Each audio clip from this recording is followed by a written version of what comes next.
Hello and welcome back to another episode of Why Was It Great? Now in this episode we're going to take the way back machine to talk about this design.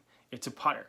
Now maybe you haven't actually used this original version, but I can almost guarantee at some point in your golfing life you've seen one or used this style of putter. Have it be in a set of rental clubs or your very first set of golf clubs or your mini golfing. Probably know what it is, and that is the John Reuter's designed Bullseye. This is an original heavy blade. It's got a little HB stamp, Acushnet on the sole. This is a very old one, and it definitely shows its age. But why was this great? Like why is this design become so iconic before the Ping Answer became iconic? Well, there's a couple reasons. First, we have to think about putter design as a whole. First off, we have what was very common at the time is a heel shafted blade. This is a Wilson 8803. A lot of people know the Wilson 8802. But this design as a whole, not this specific model, had something in common with a lot of other putters. The shaft axis entered very close to the heel. Why? It's just the way they did it. But John wanted to design a putter that was different, to be more player friendly, because that blade style is, if you've ever used one or ever tried to use one, is not the most forgiving style of putter. That's why you don't see a lot of people use them anymore.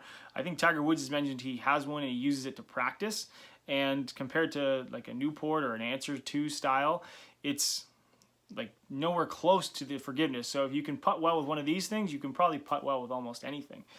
But getting back to this style, the Bullseye, the original, why was this so different? Why was this revolutionary? Because if you look at it at first, and you were just to remove that little bulb behind the heel, you would say, well, it looked like any other heel shafted putter. It looked like a lot of putters at the time. But they shorten the blade length, move mass to the other side of the club head, and what this does is it moves the shaft axis entering the club head closer to the center. A center shafted putter was actually illegal. It was just part of the rules of golf at the time. You couldn't have a club where the shaft entered the middle of the club head. So his idea was that if he could get it as close as possible, meaning that you would strike or position the center of gravity as close to that shaft axis as possible, you would actually create a higher MOI design. I don't know if that's how he thought about it at the time, but what he was essentially doing was making a more forgiving golf club, because now you position more mass on both ends. And it's very user-friendly as well. Again, it's one of those things where you've probably used one before, but it's symmetrical.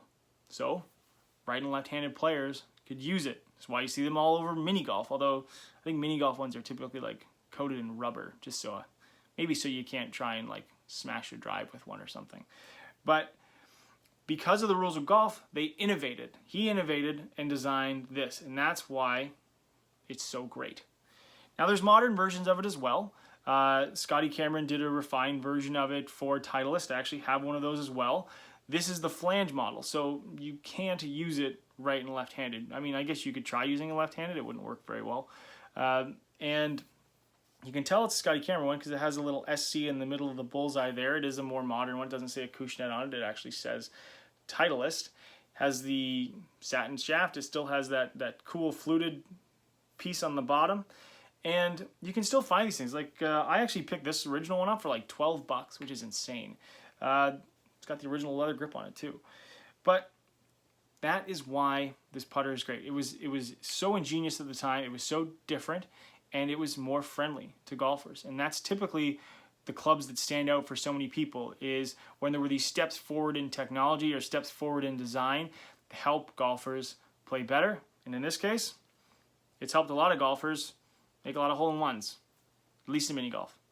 So if you have questions, please use the comment section below. You can always reach out on the social channels, OnSpecWRX or RDS Brath on both Instagram and Twitter.